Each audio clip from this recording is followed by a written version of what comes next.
guys, we're back at property. We just rolled into camp, and the gate actually, I was opening the gate and I looked to my right and I swear I saw a good axis standing at about 100 yards and it boogied off. So I'm walking out to the area it was in hopes that maybe it didn't go too far. I've got a couple access calls. I'm gonna try to post up and see if I can get him to come back in. And fingers crossed, maybe shoot an axis. It's if the one I saw was good, so hopefully he sticks around and we can get a shot off on him. All right, so stay tuned. I didn't have any access the rest of the evening, but I did have this 8-point come out, and the next day he showed up as well. And I was looking at him really hard, and I was thinking about pulling the trigger, but right when I was about to pull the trigger, I noticed him and the little small buck kept looking to my left, so I glanced over my shoulder, and sure enough, I saw this one-horn axis standing there in the feeder pen. My focus is now on this axis, but I'm not able to get a shot off because he's behind the fence there. He's got the post and that sign, and light is real hard to see at this time of the morning. This feeder sits under a dense canopy, which makes it even harder to see through the scope. And he started getting skittish, looking back towards camp. I was really impressed with his main beam, and later to find out he's got a 34-inch main beam, but his caudal and his brow tiner both broke off. And you ask me how I know that? Here's how I know. When he jumped over that, the one he had remaining fell right there. After feeling like the hunt was over because of those deer busting out, my heart lifted. This guy shows up out of nowhere. It's not a deer that was here previous. I couldn't really make out what he was because he was standing behind the feeder and it was a little dark, but when he turned and walked away, I could see those horns and I got super excited.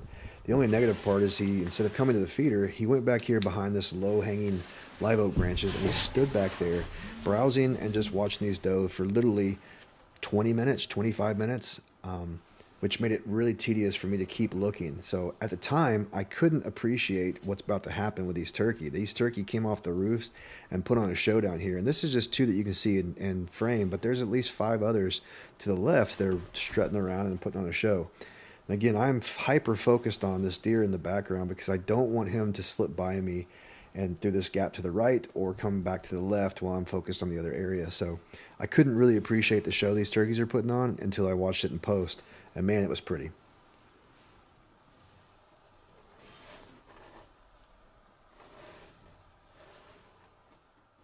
Being that it was early in the morning, the scope didn't pick up a lot of light, whereas the big camera could. So I have the camera positioned to catch this gap to the right.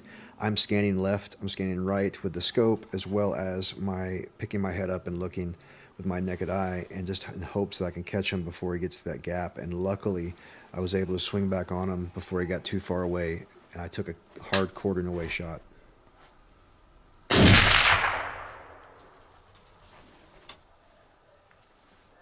hit him. He's down. Staying on him.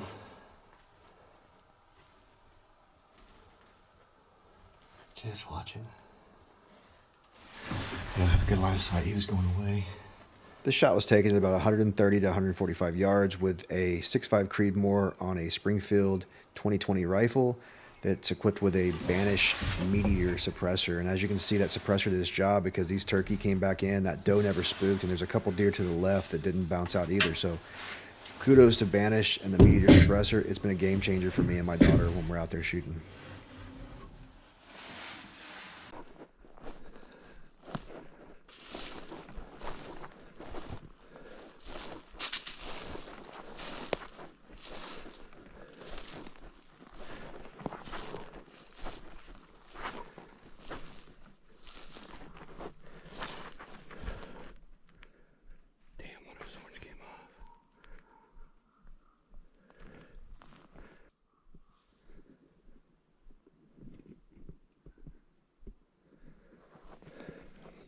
All right, we got him.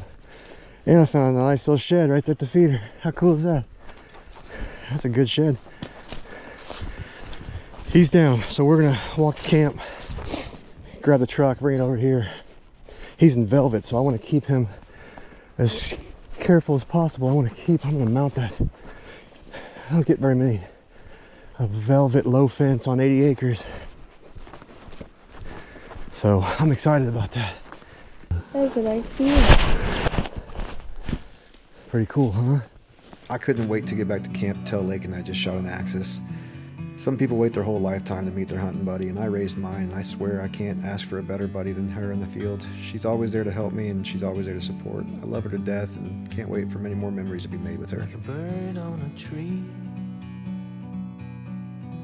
I'm just sitting here. I got time, it's clear to see. From up here,